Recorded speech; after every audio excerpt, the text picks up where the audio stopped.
Hello everyone, welcome once again to IELTS with Messi. I hope you have had such an absolutely fantastic day. I'm really excited to be able to do another episode to share with you all. So this time, we're going to get to a line graph to describe it, summarize it, and also include a comparison of some of the information. So, are you all ready? Set? Let's go. Okay. Here's an example of a line graph. Let's just go through it. The graph below shows information about the enrollment of students in Ireland between 1980 and 2010. Summarize the information by selecting and reporting the main features and make comparisons where relevant. So, as you can see, the first thing you need to do is to read the question box, the task. And please do it very carefully as it contains critical information you need to use in your summary. Now, let's take a closer look at the graph itself. The vertical axis represents the different extents, figures, numbers. In this case, the number of students' full-time enrollments. Please also notice that the gap or the interval between every two horizontal lines is the same at 100,000, which is of course very large. So feel free to indicate figures in between, such as 360,000 or 550,000. Along the horizontal axis, on the other hand, you can see the time period. You might have noticed that in this case, the gap between all points of time are not the same. Whereas the first two extend over 10 years each, the last decade is further subdivided into two time spans of 5. You can also see that two groups are being compared against one another, the primary level in blue and the secondary level in red. Alright then, this is exactly what you are supposed to do in the first stage of your pre-writing, that is, the analysis of the task. It should take no more than 1 minute of your time.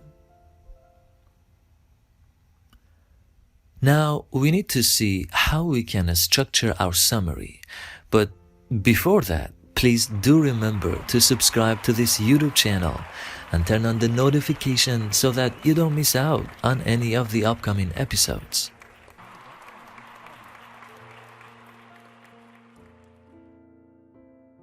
Your summary is made up of 3 parts, namely the introduction, an overview, and 2 or 3 body paragraphs. Please bear in mind that unlike task 2, you should never include a conclusion in your task 1. That's mainly because of the fact that conclusions typically follow discussions, whereas in writing task 1, no discussion is presented. As such, personal opinions as well as inferences are to be avoided. It is also worth bearing in mind that your overview could be placed either immediately after the introduction or at the end following your summary of the main features. Okay then, now we need to see how this actually works for writing up our line graph.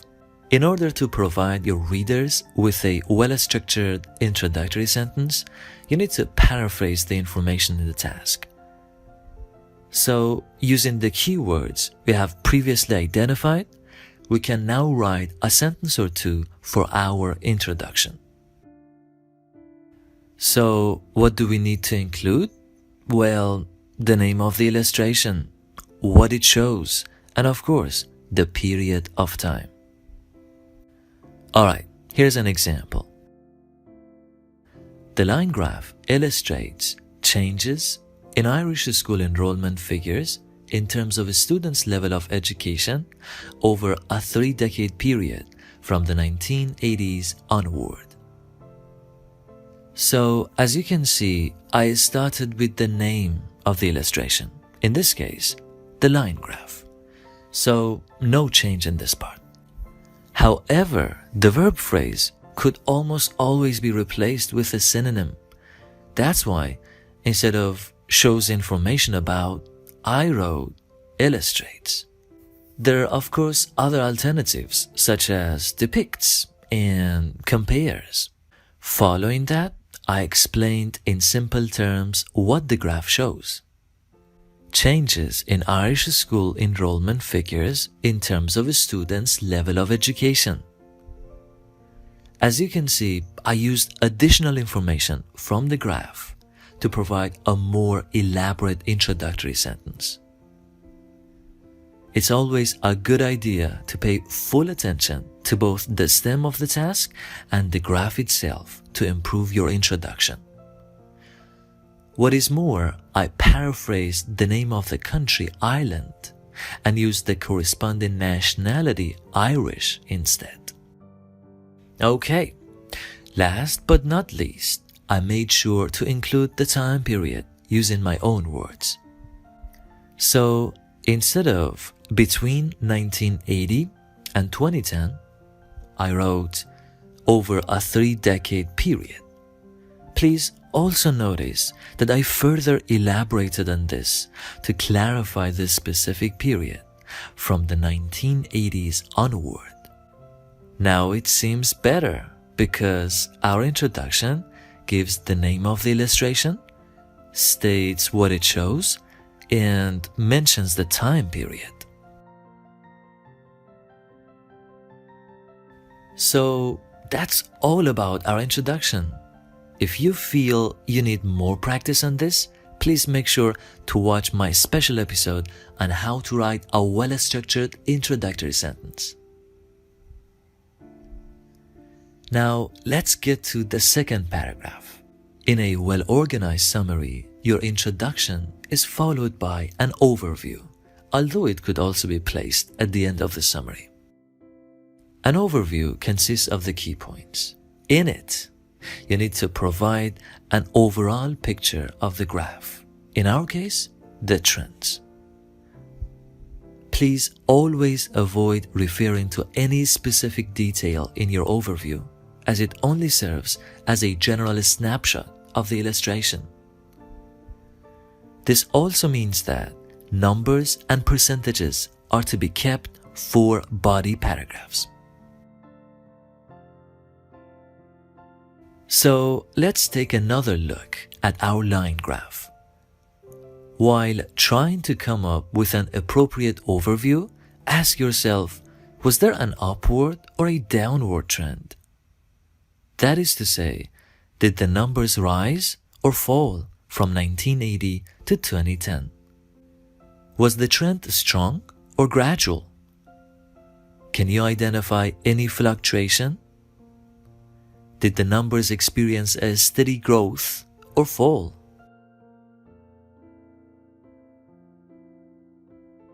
As you can see, the numbers related to primary school experienced a slight decrease, whereas the figures related to secondary school enrollments increased gradually.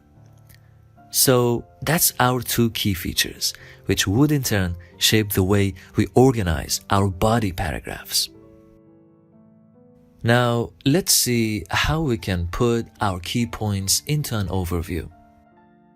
Overall, while primary school numbers fell slightly, secondary school enrollments rose gradually during the same period. In simple terms, I'm trying to say that primary level numbers went down and that secondary level numbers went up. I would also like to draw your attention to the way I used the subordinator while to draw a contrast between the two trends. Please also note that how I avoided repetition. Using numbers and enrollments as well as slightly and gradually, I managed to paraphrase a bit. You can also use other alternatives. For instance, instead of fell slightly, you can write decreased slightly, or there was a slight decrease in. Moreover, instead of rose gradually, You may write showed a gradual rise or experienced a gradual upward trend. Alright everyone, that's all about our overview. Now, let's move on to our body paragraphs. After the overview, we need to provide details and specific information with regard to the graph. This, nevertheless, needs a logical order. In order to be organized, we could classify our information either by primary-secondary distinction or by similar trends. However, in this case, it doesn't make much difference, as either way would lead to the same organization. But always remember to follow the classification of your overview. So, accordingly, I would describe primary school numbers or the decreasing trend in one paragraph, and secondary school numbers or the increasing trend in a different paragraph.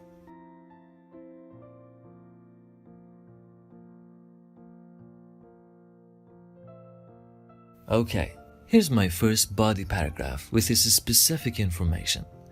In the beginning, I wanted to note that at any given time, primary school numbers were greater than secondary school numbers. So, as a topic sentence, I wrote, between 1980 and 2010, there were always more students at primary level than at secondary level. Then I selected 3 specific changes to describe. About 550,000 students were studying at primary level in 1980, and this figure remained stable over the next 10-year period. Enrollments fell by 100,000 after that, then rose gradually to slightly more than 500,000 at the end of the first decade of the 21st century. You could also indicate that the last 5-year period experienced a rather sharper increase in comparison to the time period between 2000 and 2005. In any case, you must always refer to the beginning and the end of the period. You may have also noticed that using the verb fell and the preposition by, I showed the amount of change. This could also be rewritten as follows. Enrollments fell by 100,000, or there was a fall of 100,000 in enrollments.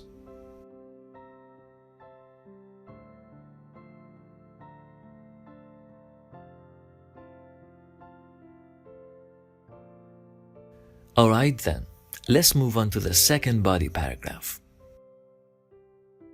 Similar to the previous paragraph, I decided to start this new paragraph with a topic sentence to show the general picture of the trend. I wrote, enrollments in secondary education fluctuated slightly during this time period. Please note that I used the preposition during and not over to indicate that such fluctuation only applies to some parts of the trend and not all over it. Then I provided specific details. I wrote, from 1980 to 2000, there was an increase of 60,000 students, and numbers reached 360,000.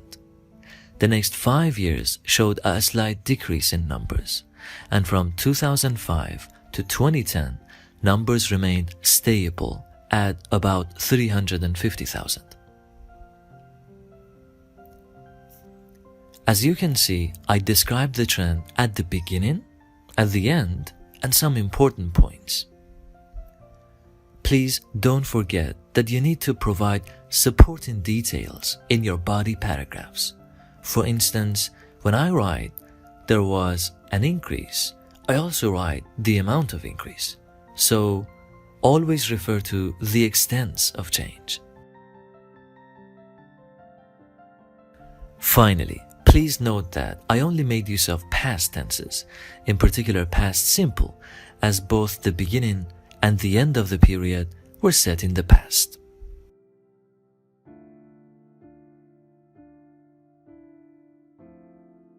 So that's all about it. Thank you very much for watching this episode. Till next time, bye bye for now.